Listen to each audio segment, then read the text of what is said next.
الحمدللہ ذی العزت والعلاء رب العالمین، والصلاة والسلام علی سید الانبیاء والمرسلین، والعاقبۃ للمتقین، اما بعد فاعوذ باللہ من الشیطان الرجیم، بسم اللہ الرحمن الرحیم، وَلَقَدْ نَصَرَكُمُ اللَّهُ بِبَدْرٍ وَأَنْتُمْ أَذِلَّةٌ صدق اللہ مولانا العظیم۔ ان اللہ وملائکتہ یصلون علی النبی یا ایہا الذین آمنوا صلوا علیہ وسلموا تسلیما۔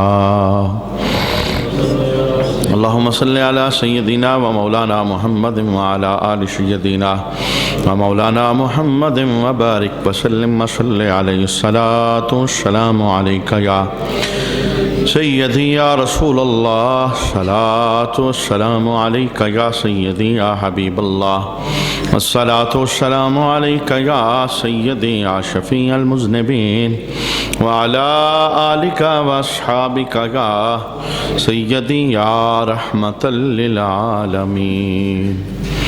بعد از حمد و صلاۃ لائق عزت و تکریم جمیع احباب سمین الوقار، نبی کریم علیہ السلام کی آیات اقدس کے پر نور گوشے، اس عنوان پر گزشتہ سال کے اندر ہم نے آقا حضور رحمت عالم صلی اللہ علیہ وسلم کی مدینہ شریف کے اندر ہجرت اور اسلام کے اس عظیم تحریک اور قافلے کے اندر جوک در جوک مسلمانوں کا داخل ہونا، یہاں تک ہم نے کلام سماعت کیا تھا۔ رسول اللہ صلی اللہ تعالیٰ علیہ وآلہ وسلم کی ہجرت مدینہ شریف کو 19 مہینے کا عرصہ گزر چکا تھا۔ کئی لوگوں کے دل اللہ رب العالمین نے پھیرے اور وہ اسلام کی تحریک کے ساتھ وابستہ ہوئے۔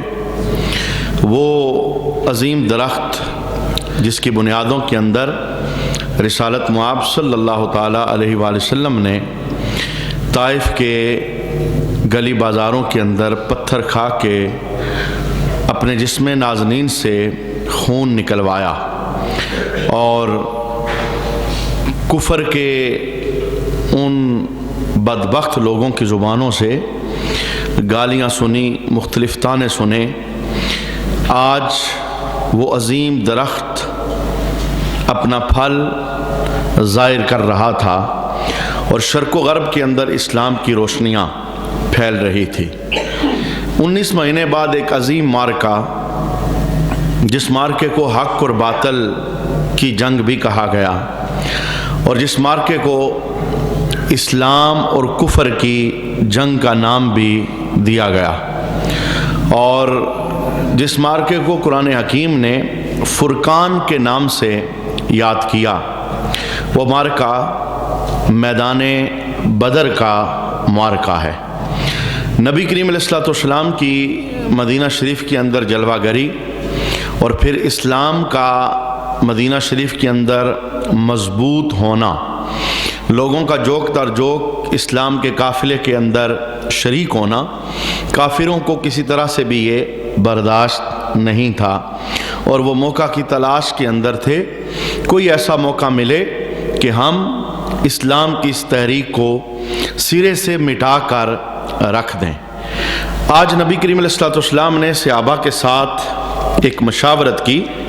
جب پتہ چلا کہ ابو سفیان جو ابھی تک مسلمان نہیں ہوا تھا، وہ اپنا ایک تجارتی قافلہ لے کر ملک شام کے اندر آ رہا ہے، تو نبی کریم علیہ السلام نے صحابہ کو حکم ارشاد فرمایا کہ ہم ان کے اس قافلے کو روکتے ہیں۔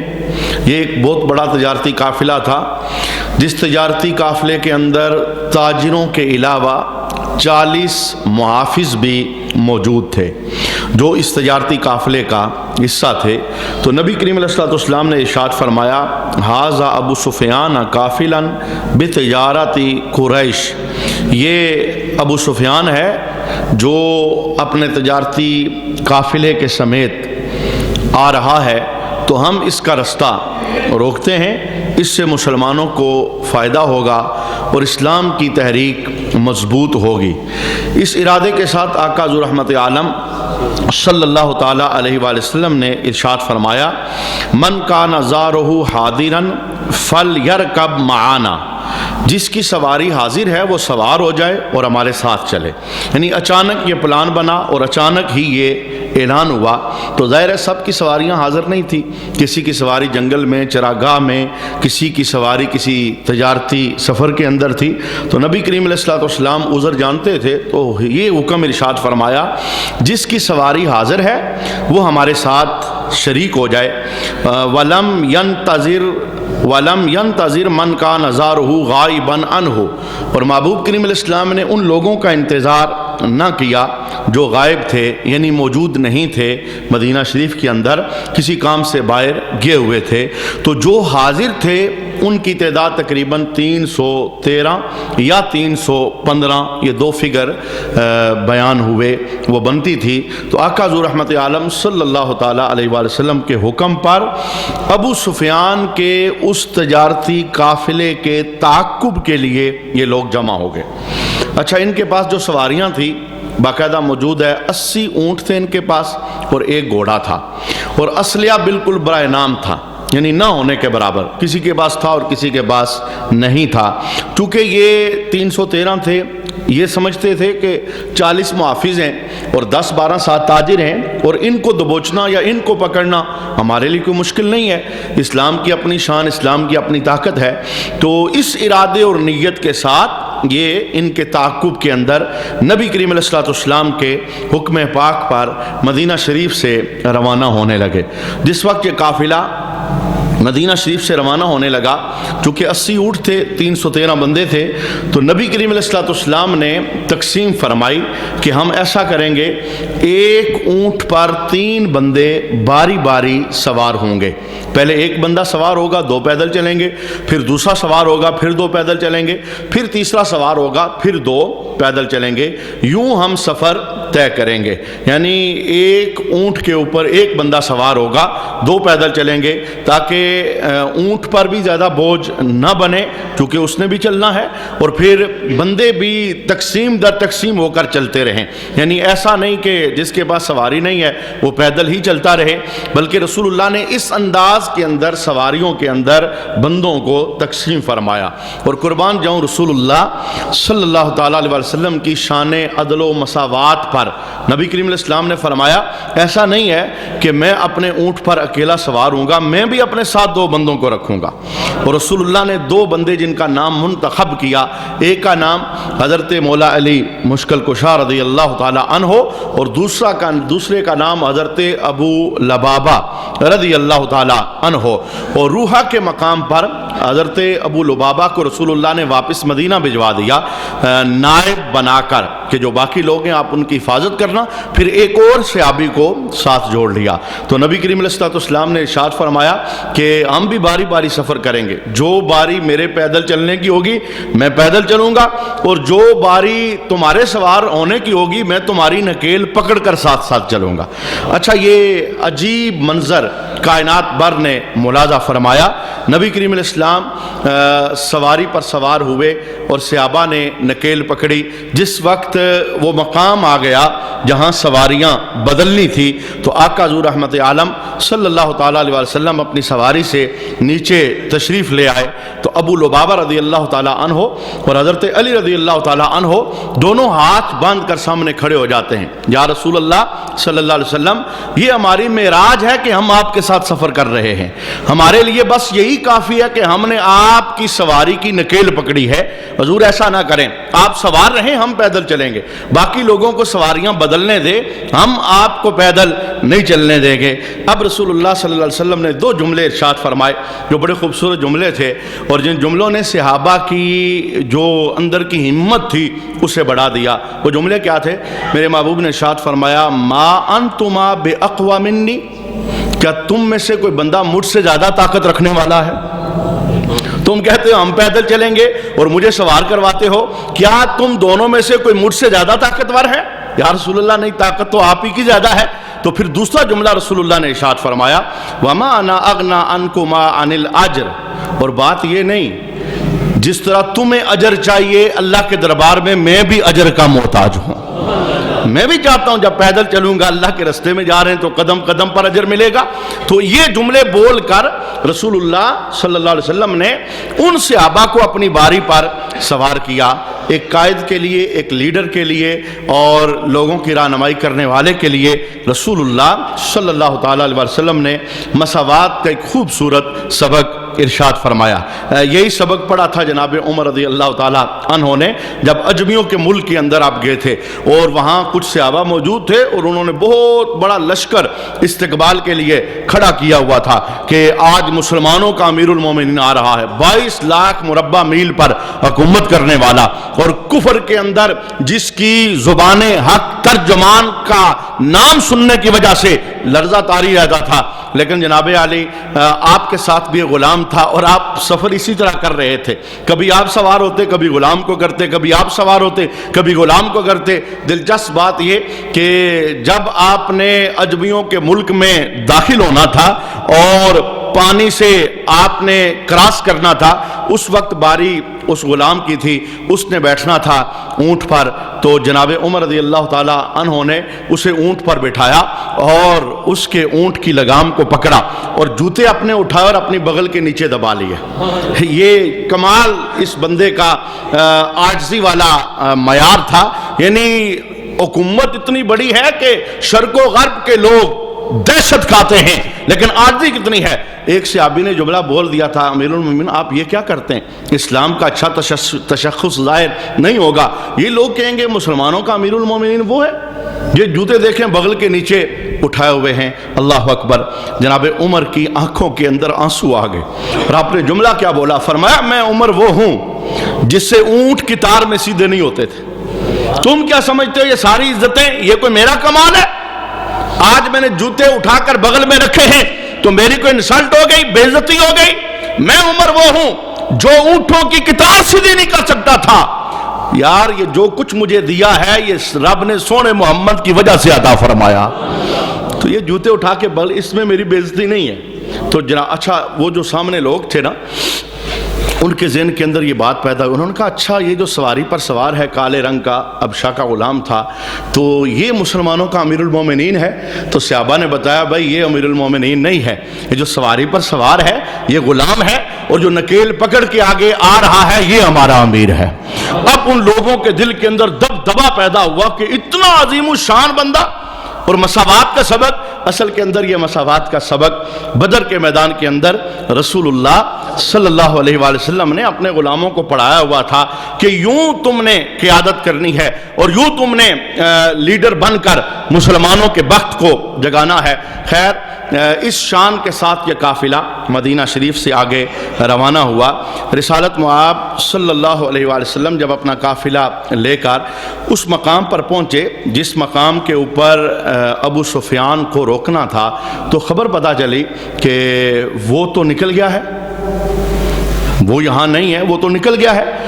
ابو سفیان کو پہلے سے یہ خبر پہنچ چکی تھی کہ مسلمان میرے تعقب کے لیے آ رہے ہیں، تو وہ رستہ بدل کر اپنے قافلے کو ڈر کر لے گیا، لیکن ساتھ ہی اس نے مکہ شریف کے اندر ایک خبر بھجوائی۔ خبر کیا تھی کہ یوں مسلمان میرے اوپر حملہ آور ہونے والے ہیں، اسے پتہ چل گیا تھا، جتنا جلدی ہو سکے آپ میری حفاظت کے لیے آ جائیں، رستے کے اندر میری حفاظت کریں۔ اچھا یہ جو تجارتی قافلہ تھا، جتنے بڑے بڑے قریش تھے ان سب کا مال اس تجارت میں لگا ہوا تھا، یعنی ان سب کے لیے قافلہ اس لیے بھی عام تھا کہ خالی ابو سفیان کی بات نہیں تھی، سارے تاجروں کا مال وہ اس تجارت کے اندر لگا ہوا تھا۔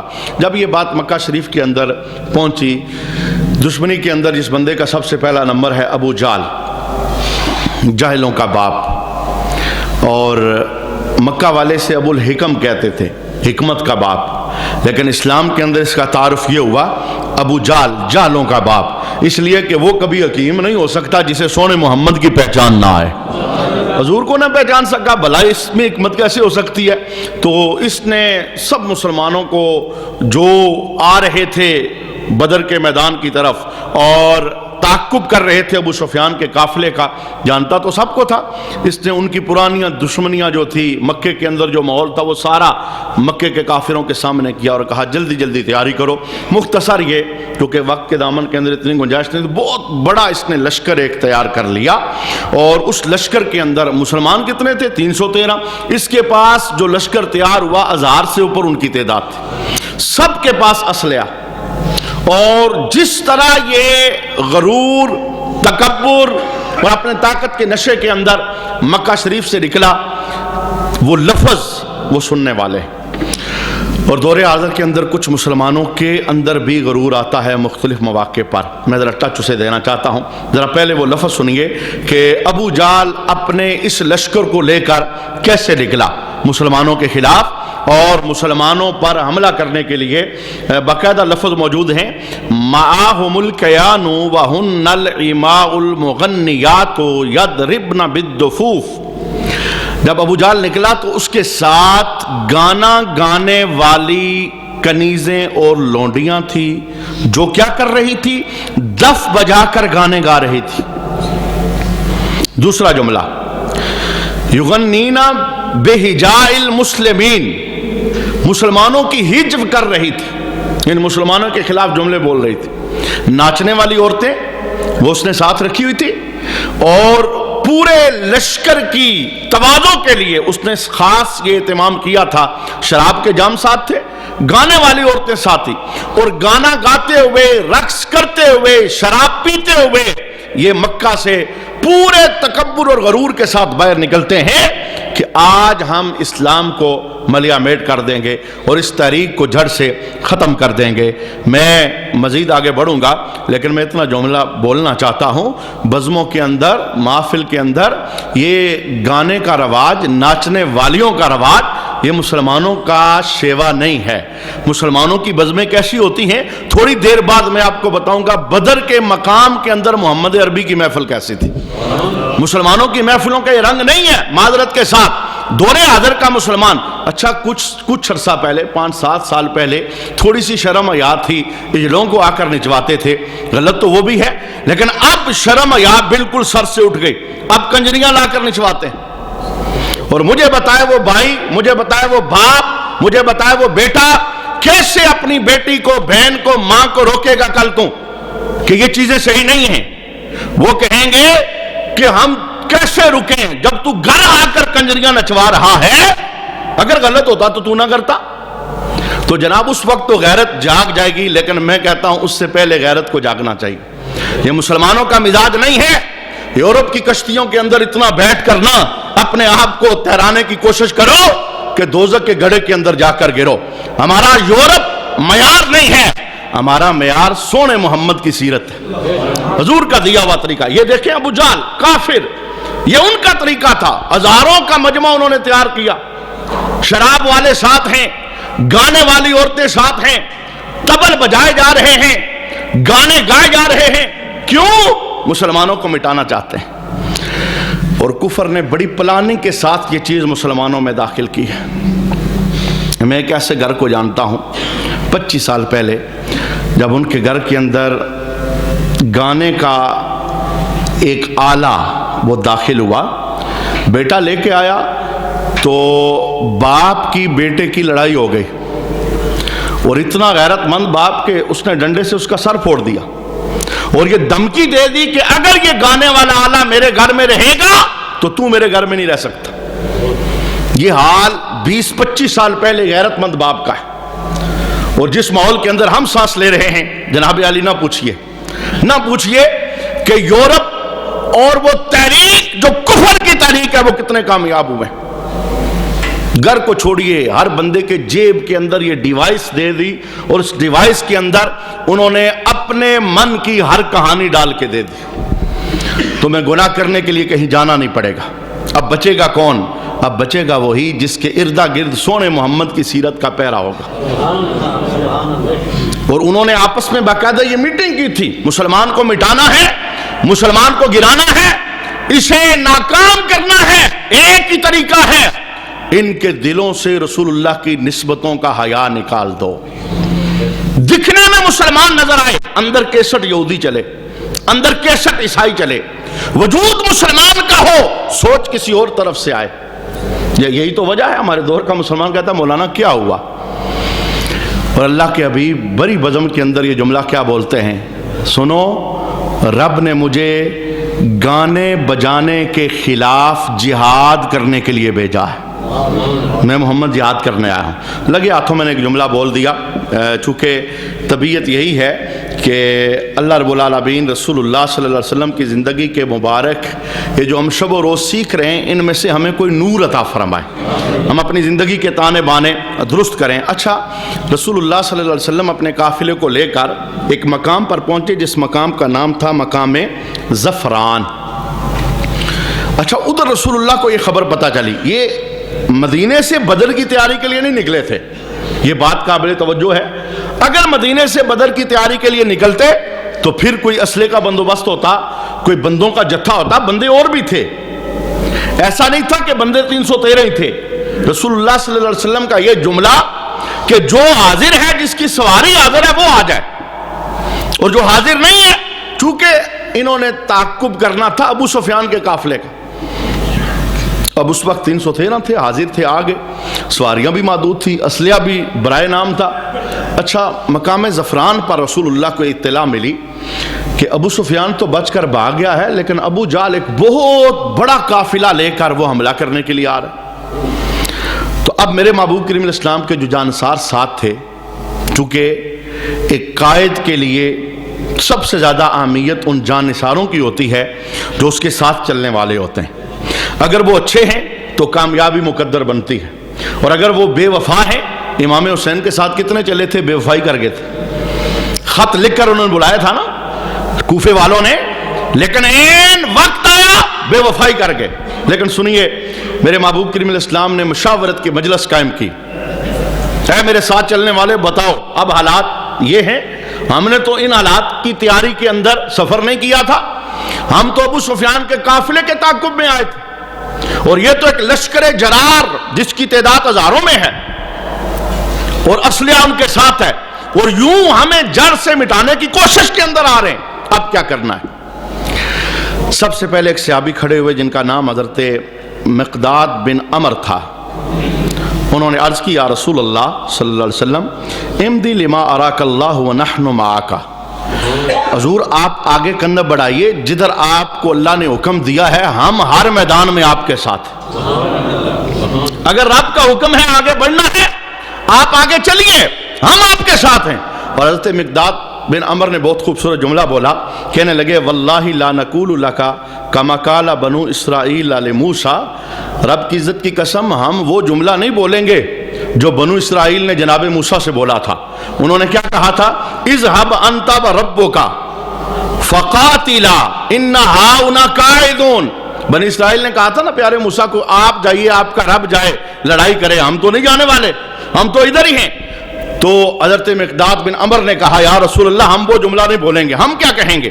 وَلَكِنْ اذْهَبْ أَنْتَ وَرَبُّكَ فَقَاتِلَا إِنَّ مَعَاكُمَا مُقَاتِلُونَ، یا رسول اللہ آپ کے رب نے جو حکم دیا ہے آپ آگے بڑھیے، اگر آپ جان کا کہیں گے تو ہم سارے جان دینے کے لیے تیار ہیں، ہم پیچھے پلٹنے والے نہیں۔ اچھا، رسول اللہ کے جملے بڑے پسند آئے تو رسول اللہ نے دوسری مرتبہ پھر اعلان کیا اشیروا علی ایھا الناس، آپ میں سے کوئی اور بندہ ہے مشورہ دینے والا؟ کیا کرنا چاہیے؟ واپس جانا چاہیے، آگے بڑھنا چاہیے؟ تو ایک بڑے پیارے صحابی حضرت سعد بن معاذ رضی اللہ تعالیٰ عنہ یہ سن کر اٹھ کھڑے ہوئے، عرض کرتے ہیں واللہ لک انک تریدنا یا رسول اللہ، حضور لگتا ہے کہ آپ ہم سے ہماری رائے پوچھ رہے ہیں، میں سب کی طرف سے رائے دیتا ہوں۔ بڑے مجاہد صحابی تھے، بڑا جذبہ رکھنے والے تھے، اور پہلے تو آپ نے یہ جملے بولے کہ ہم نے آپ پر ایمان قبول کیا، ہم نے اللہ پر ایمان لایا، ہم نے کتاب کو مانا، جو آپ نے کہا ہم نے کیا۔ مدعا کی طرف آپ آئے، کہنے لگے فوالذی بعثک بالحق، اس اللہ کی قسم جس نے حق کے ساتھ آپ کو مبعوث فرمایا ہے، لو استعرضت بنا البحر، اگر آپ ہم سب کو حکم دیں کہ سمندر میں کود جائیں، رب کی عزت کی قسم ہم سارے سمندر میں چھلانگ لگا دیں گے۔ ہم نے نہیں دیکھا کہ موجیں ہیں، ہم نے نہیں دیکھنا کہ پانی ہے، ڈوب جائیں گے۔ یا رسول اللہ اگر حکم آپ کا آ گیا سمندر میں جانے کا، ہم آپ کے ساتھ سمندر میں جانے کے لیے تیار ہیں، لہٰذا اگر رب کا حکم ہے آگے بڑھنے کا تو پھر آگے بڑھیے۔ اب چونکہ یہ سارا معاملہ خدائی معاملہ تھا اور اللہ رب العالمین کے حکم سے یہ سب کچھ ہوا تھا، تو اس موقع پر جبرائیل امی ایک پیغام لے کر آئے۔ وہ پیغام کیا تھا؟ میرے محبوب کے لبہائے مبارکہ کو جنبش ہوئی، رسول اللہ صلی اللہ علیہ وسلم مسکرا رہے تھے اور جملے کیا بولے؟ سیرو و ابشرو، آگے بڑھو تمہیں خوشخبری ہے، فَإِنَّ اللَّهَ قَدْ وَعَدَنِي، رب نے میرے ساتھ وعدہ کیا ہے، ان دو گروہوں میں سے ایک گروہ پر اللہ مجھے فتح عطا فرمائے گا۔ ایک تو بھاگ گیا ہے، جو بچا ہے آ رہا ہے، اس پر اللہ مجھے فتح عطا فرمائے گا، لہذا آگے بڑھو۔ صحابہ کہتے ہیں جب رسول اللہ صلی اللہ تعالیٰ علیہ وآلہ وسلم نے ہمیں حکم دیا تو ہم آگے بڑھے۔ جتنی دیر میں ہم اس مقام پر پہنچتے ہیں اتنی دیر کے اندر ابو جال اپنے پورے لشکر کو لے کر مقام بدر میں پہنچ چکا تھا۔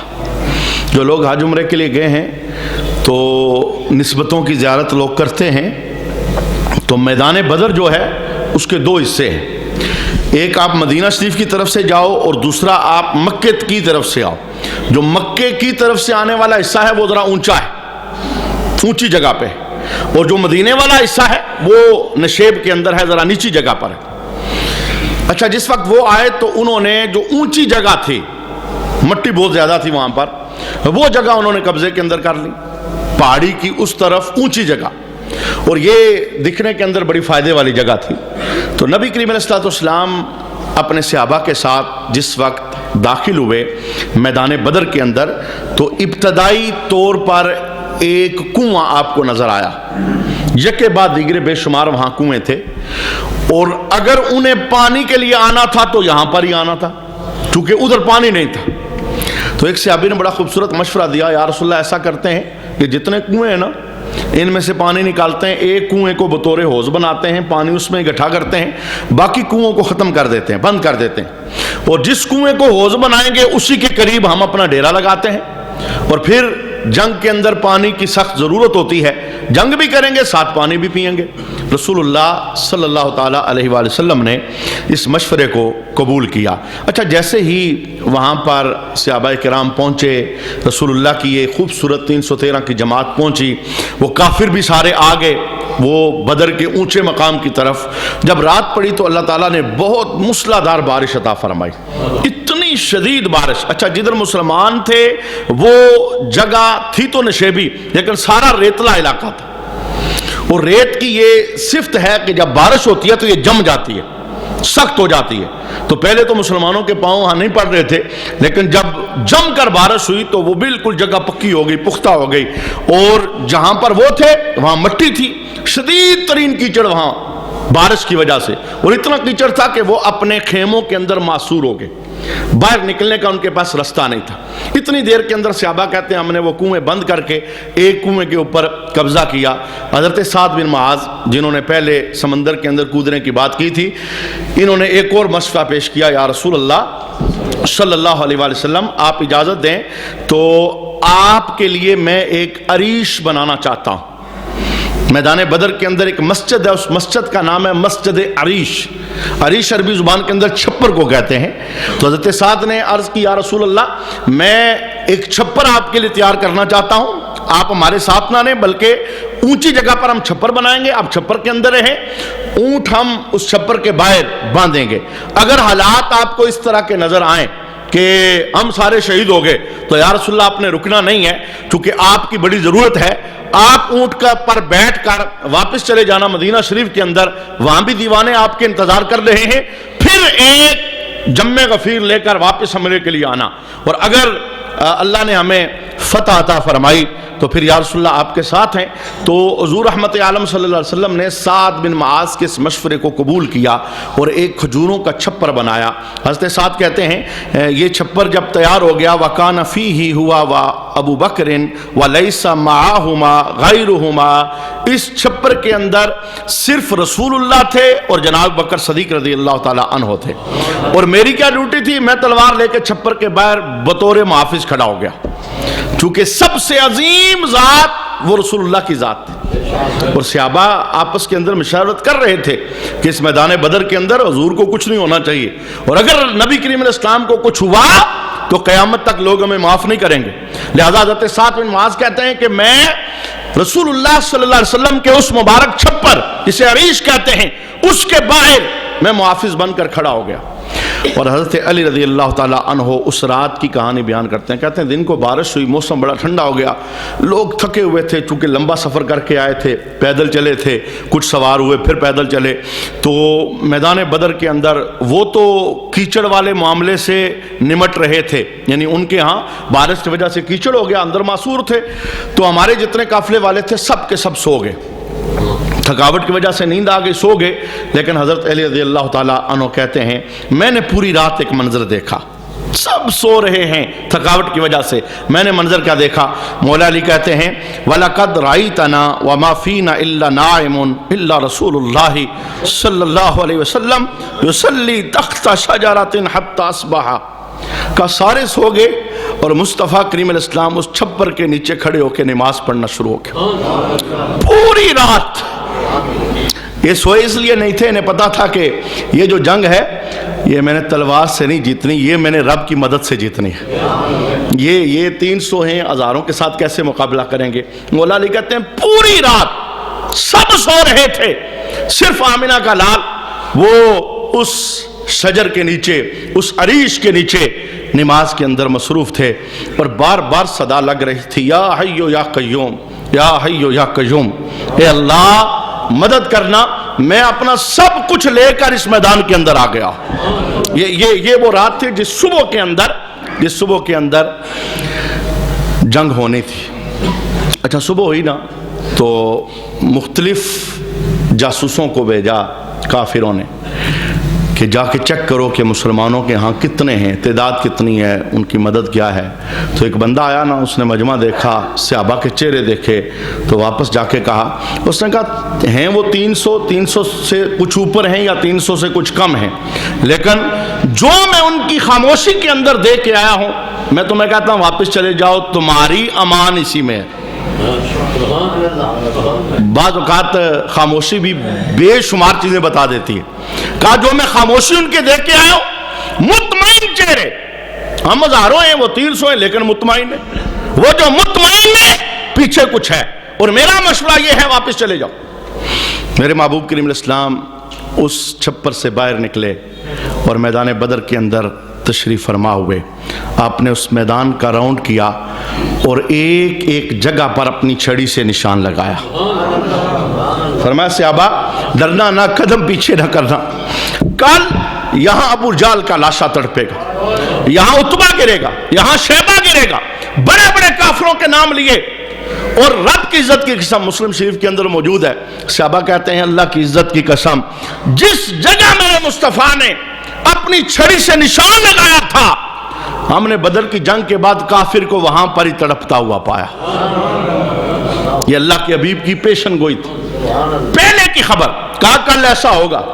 اور پھر جس وقت انہیں پانی نے تنگ کیا، دوسرے مجمع نے، یہ میرے محبوب کریم علیہ السلام کا اخلاق ہے، تو حکیم بن حزام یہ بعد میں مسلمان ہو گئے تھے، اور انہیں یہ بدر والی یہ بات بڑی یاد رہی۔ وہ جو باقی آئے تھے ان میں سے تو کوئی بچا نہیں، وہ سارے کے سارے بدر کے اندر مر گئے، لیکن حکیم بن حزام یہ بچ گئے تھے، بعد میں انہوں نے کلمہ پڑھا تھا، اور جب بھی یہ قسم اٹھاتے تھے کہتے تھے اس اللہ کی قسم جس نے بدر میں مجھے نجات عطا فرمائی، ان میں بچ گیا۔ تو حکیم بن حزام باقی بندوں کو لے کے آیا کہ آؤ چلتے ہیں یار، کنواں ان کے پاس ہے تو پانی لے لیتے ہیں۔ تو جس وقت یہ پانی لینے آئے نا تو صحابہ نے جناب تلواریں سیدھی کر لی کہ پانی نہیں دیں گے، دشمن ہے۔ تو میرے مصطفیٰ کریم علیہ السلام نے دیکھا اور دیکھ کے کہا نہیں یار پیاسے ہیں، پانی دیتا۔ میں نے جملہ پڑھا تو کربلا کے میدان کے اندر توجہ چلی گئی، پانی تو حضور نے بھی بند کیا تھا کافروں پر، لیکن لینے آئے مصطفیٰ نے کہا نہ پانی نہ روکے یار، پانی دے دو۔ کتنے ظالم تھے یزید کی فوج والے، بظاہر کلمہ پڑھتے تھے، کہتے تھے ہم مسلمان ہیں، اللہ کا نام لیتے تھے، لیکن مرشد حسین علی عسکر کو اٹھا کے گئے اور پانی کے بجائے تیر کا تحفہ دیا. یہ کلمہ پڑھنے والے ہیں. اور رسول اللہ صلی اللہ علیہ وسلم کی تربیت کیا ہے؟ کافر آیا ہے، دشمن جو کاٹنا چاہتے ہیں، مارنا چاہتے ہیں، حضور نے کہا پانی پلا دو. اور اس واقعے کا اثر حکیم بن نظام کہتے ہیں میری زندگی پر بڑا گہرا ہوا کہ جو جنگ کی حالت میں بھی پانی دیتا ہے وہ محمد کی اتنی شان والا ہے.